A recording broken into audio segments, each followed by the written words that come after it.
मैं विपक्ष से यही सवाल पूछना चाहती हूँ कि अगर बजट बढ़ता है तो भी परेशानी होती है, अगर विकास होता है तो भी परेशानी होती है। तो सवाल ये है कि कुछ लोग शायद झारखंड के विकास को देखना नहीं चाहते, यहाँ राजनीति करना चाहते हैं, लेकिन हमारी अगुआ सरकार राजनीति नहीं झारखंड का भविष्य बनाना चाहती है। तो झारखंड तभी समृद्ध होगा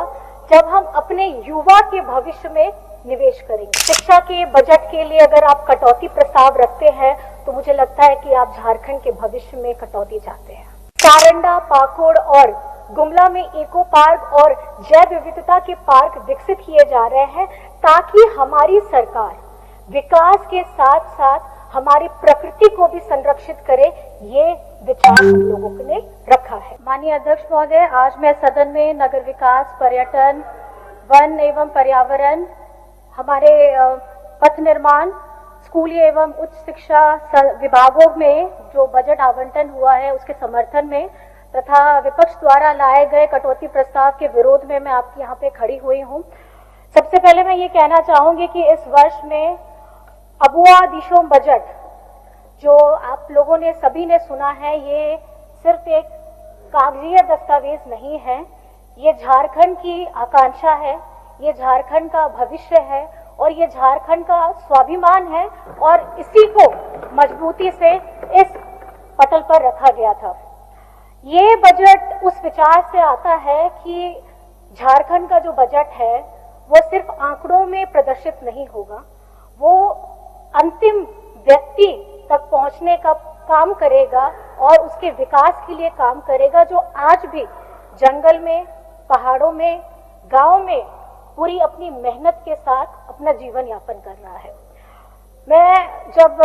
सामने से हमारे विपक्ष के वरिष्ठ लोग इस बजट के लिए कटौती प्रस्ताव लाते हैं तो कभी कभी आश्चर्य होता है अध्यक्ष महोदय कि क्या इन्हें झारखंड की प्रगति दिखाई नहीं देती या ये उसे स्वीकारना नहीं चाहते। जब ये झारखंड बना था और बनने के बाद जब हमारी गठबंधन की सरकार इस जिम्मेदारी को संभाली थी, उस वक्त झारखंड का कुल बजट हमारा 86,000 करोड़ था, जो आज बढ़ करके 1,58,000 करोड़ हुआ है, जिसके लिए मैं वित्त मंत्री जी को बहुत बहुत धन्यवाद देना चाहती हूँ। मतलब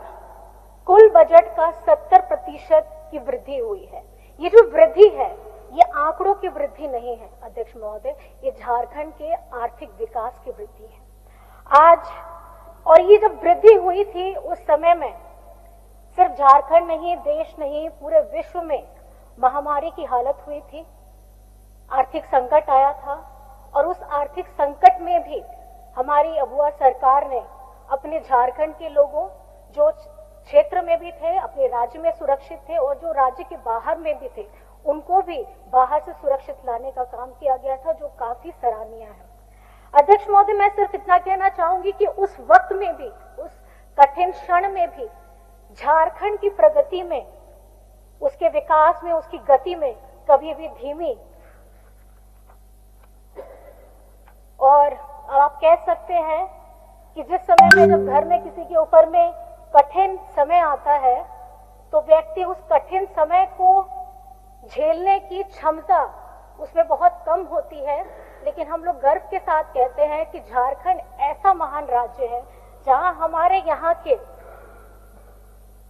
विधायक नहीं, हमारे मंत्री नहीं,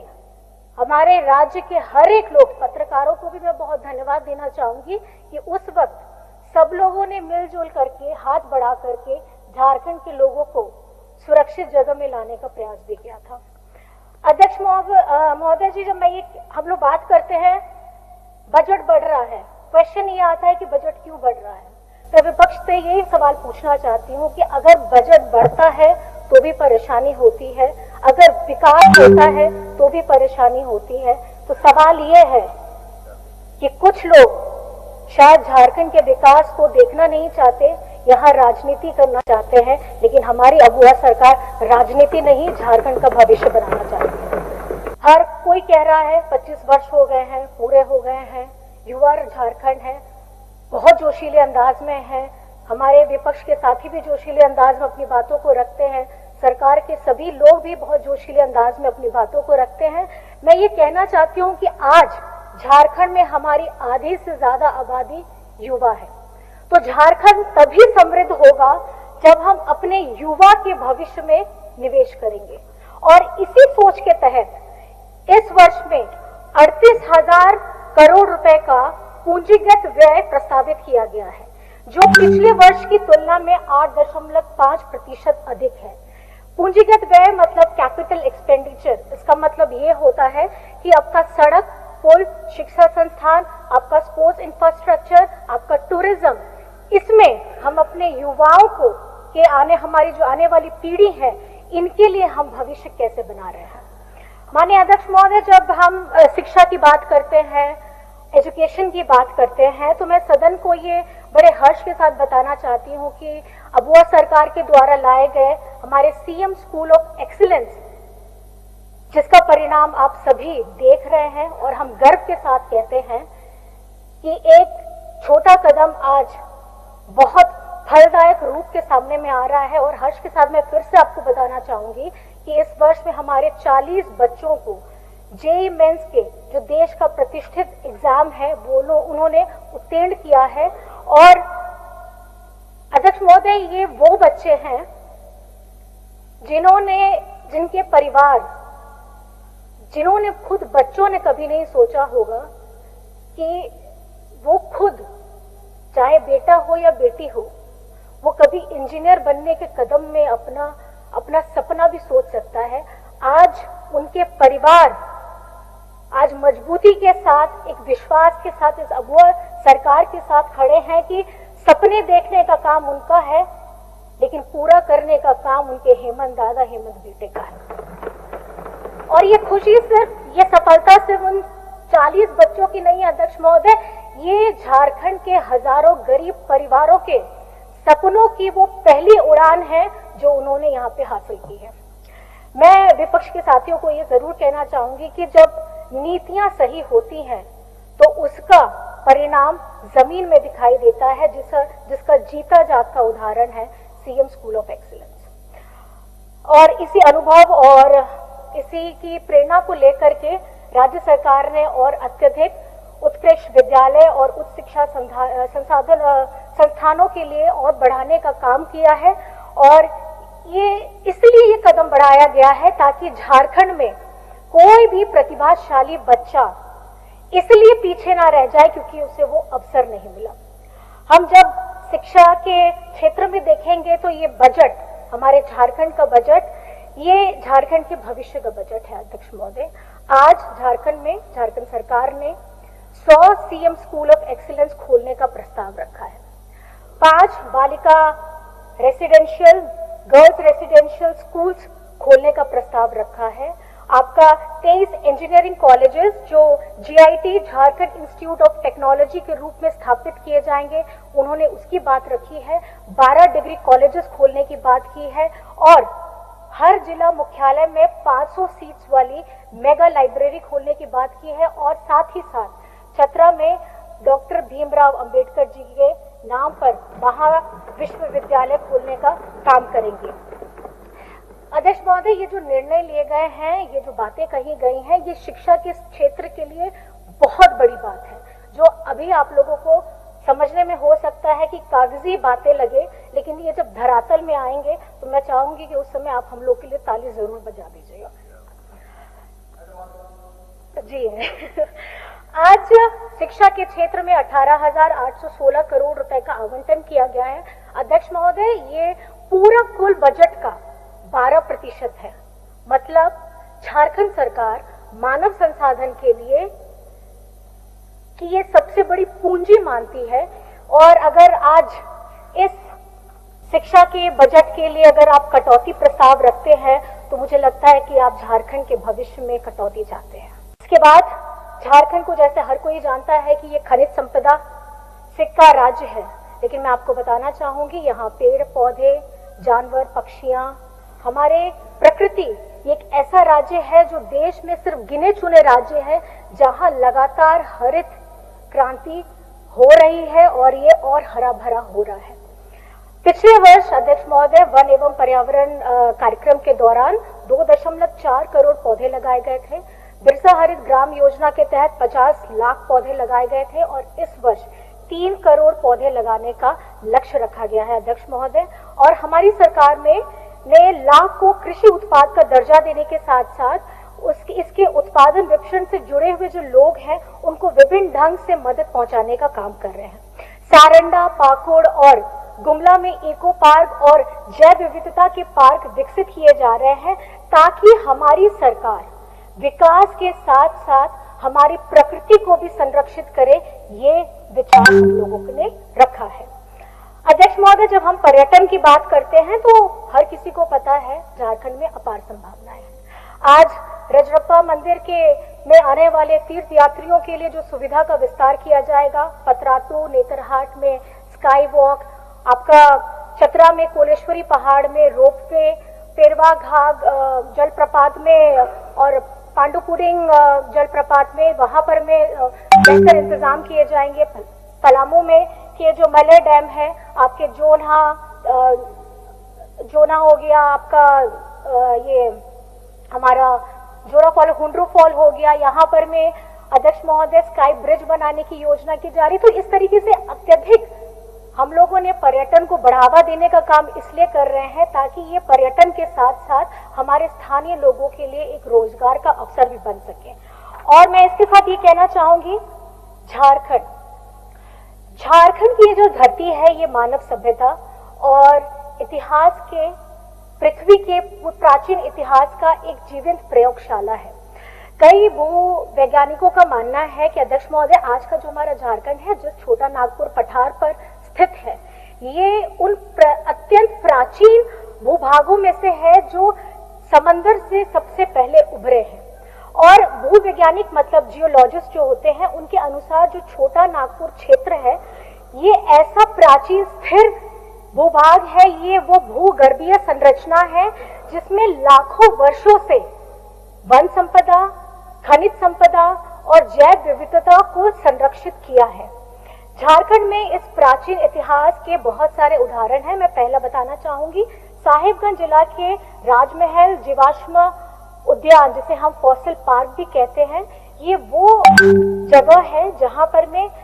जो पाए गए जीवाश्म है, जो फॉसिल्स है, वो 10 से 14 करोड़ वर्ष पुराने हैं। मतलब ये उस समय का काल है जब बड़ी बड़ी वनस्पतियां होती थी और वहां पर में डायनासोर का युग होता था। आज ये सिर्फ भारत में ही नहीं, दक्षिण एशियाई के पैलियोबॉटनी और हमारे भूविज्ञान अध्ययन का एक महत्वपूर्ण केंद्र भी है अध्यक्ष महोदय। और इसी प्रकार से हजारीबाग जिले के बड़का गांव क्षेत्र में मिले हमारे मेगालिथ इतिहासकारों के लिए, पुरातत्वविदों के लिए एक महत्वपूर्ण स्थान रखते हैं। ये विशाल पत्थर की संरचनाएं हैं जो हजारों वर्ष पुराने हमारे मेगालिथिक संस्कृति का प्रमाण करती है अध्यक्ष महोदय, जो ये बताती है कि ये जो क्षेत्र है जहां ये सारी चीजें हैं, ये हमारी मानव सभ्यता और हमारे एक प्राचीन इतिहास की एक समृद्ध परंपरा है जो वहां कई वर्षों पहले से थी। इसके अतिरिक्त झारखंड में कई जगह है, जैसे नेतरहाट है, सिमडेगा है, गुमला है, आपका सिंहभूम है। यहाँ भी अलग अलग तरीके की पत्थर की संरचनाएं हैं जो पुरातत्विक और अवशेष पाए गए हैं और इस क्षेत्र के ये प्रागैतिहासिक महत्व को भी दर्शाते हैं। अध्यक्ष महोदय, हमारी सरकार ने क्योंकि इन स्थलों को एक वैज्ञानिक ढंग से विकसित करने के लिए, जो सिर्फ झारखंड में नहीं, ये पर्यटन क्षेत्र के लिए नहीं बल्कि आने वाले समय के लिए भूवैज्ञानिक तौर पे और मानव सभ्यता का जो अध्ययन करना चाहते हैं, एक अंतर्राष्ट्रीय केंद्र बनाने के लिए, विकसित करने के लिए काम करना चाहती है अध्यक्ष महोदय। जैसे दुनिया में कई देशों में, ऑस्ट्रेलिया है, आपका दक्षिण अफ्रीका है, कनाडा है, उन्होंने अपने प्राचीन भूगर्भीय स्थलों को विकसित करने के साथ साथ उन्हें वैज्ञानिक पर्यटन और शिक्षा का वैश्विक केंद्र बनाया है। उसी प्रकार झारखंड में हम भी जीवाश्म उद्यानों का विस्तार करेंगे, आपका मेगालिथिक स्थलों का संरक्षण करेंगे और भूवैज्ञानिक व्याख्या, जिसे हम जियोलॉजिकल इंटरप्रिटेशन सेंटर कहते हैं, उसको विकसित करके, उसको स्थापित करके आगे बढ़ने का काम करेंगे, जिससे हमारे आने वाली पीढ़ियां ये समझ सके कि झारखंड का इतिहास और अस्मिता को हमें विश्व मंच तक पहुंचाना है, जहां पर में आप पर्यटन के साथ साथ, शोध के साथ साथ, अध्ययन के साथ साथ हमारे स्थानीय युवाओं के लिए ये एक अवसर पैदा करेगा जहां वो अपने रोजगार का माध्यम पा सकते हैं। अध्यक्ष महोदय और हमारी सरकार इस दिशा में गंभीरता से काम कर रही है और सिर्फ झारखंड को ये समझा जाता था कि यहाँ खजाना बहुत है, लेकिन खजाना के साथ हम यहाँ पे मानव सभ्यता की ये प्राचीन इतिहास की भी धरती है, जिन्हें हम सभी को बड़े गर्व के साथ अपनाना चाहिए। अध्यक्ष महोदय, किसी भी राज्य के लिए विकास की जो असली रीढ़ होती है वो उसकी सड़क होती है, वो उसकी आधारभूत संरचनाएं होती हैं। जब झारखंड बना था तब हमारे झारखंड में यहाँ पे सड़कों की जो कुल लंबाई थी वो 5,400 किलोमीटर थी, जो आज बढ़ करके 15,000 किलोमीटर हो गई है। और इस वर्ष में 785 किलोमीटर नई सड़कों का उन्नयन मतलब अपग्रेडेशन होगा, 1200 किलोमीटर की जो सड़कें हैं उनका सुदृढ़ीकरण होगा और 35 ऐसे उच्च फ्लाईओवर और रोड ब्रिज का निर्माण करने का लक्ष्य है, जिसका ये पता चलता है कि हमारे झारखंड सरकार इंफ्रास्ट्रक्चर डेवलपमेंट के लिए बहुत काम करना चाह रही है। अध्यक्ष महोदय, इस सदन में मैं एक और महत्वपूर्ण मुद्दा भी थोड़ा उठाना चाहती हूँ। झारखंड में भारतीय रेलवे के 2 सबसे अधिक माल लोडिंग वाले डिवीजन है, पहला है धनबाद, दूसरा चक्रधरपुर। यानी रेलवे को चलाने के लिए झारखंड की बहुत बड़ी भूमिका है, लेकिन इसके बावजूद राज्य में हमें ओवरब्रिज, रेल क्रॉसिंग और हमारे यात्रियों की सुविधाओं की भारी कमी है। अध्यक्ष महोदय, इसलिए मैं सदन के माध्यम से भारत सरकार और रेलवे मंत्रालय को से ये आग्रह करना चाहूंगी कि झारखंड की योजनाओं को प्राथमिकता दी जाए और आमदनी और सुविधा विस्तार का एक संतुलन कायम किया जाए, जिससे हमारे झारखंड के लोगों को इसका ज्यादा मुनाफा मिल सके, क्योंकि रेलवे में झारखंड की भूमिका सबसे ज्यादा है, लेकिन बदले में झारखंड के वासियों को कुछ नहीं मिलता है। अध्यक्ष महोदय, हमारे माननीय मुख्यमंत्री जी अक्सर कहते हैं हमारे राज्य की सरकार गांव से चलती है, और हम गर्व के साथ कहते हैं,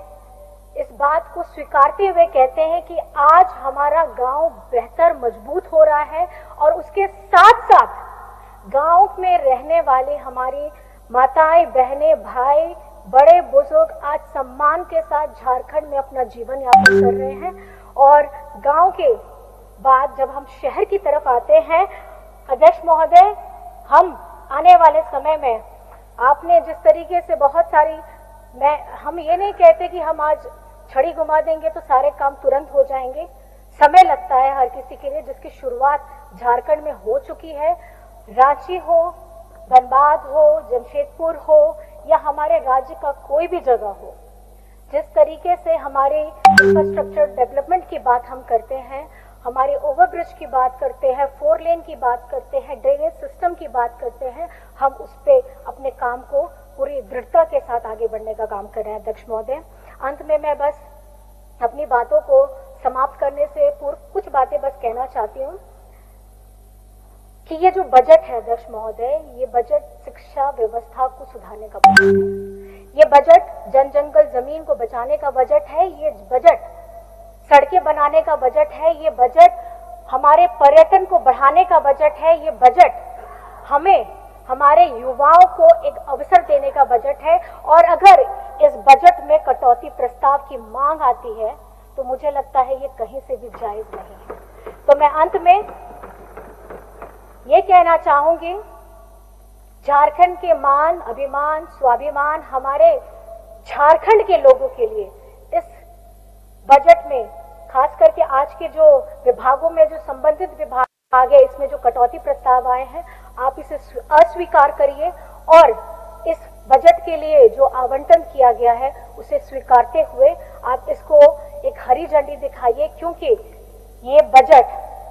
हमारे भविष्य का बजट है, जिसके साथ हम नहीं चाहते कि आप लोग और हमारे जो सामने में बैठे हैं, मैं आप लोगों से बस इतना आग्रह करना चाहूंगी कि कटौती प्रस्ताव में हम ये नहीं चाहते कि आप भविष्य में कभी भी कटौती के हिस्सेदार बने। हम चाहते हैं कि आप भी झारखंड के विकास में अपना पूरा सहयोग दें। इन्हीं बातों के साथ मैं बहुत बहुत धन्यवाद अध्यक्ष महोदय आपका करना चाहती हूँ। जय हिंद, जय झारखंड, जोहार। लाइव लगातार के वीडियो को लाइक करें, सब्सक्राइब करें और बेल आइकन को दबाना न भूलें।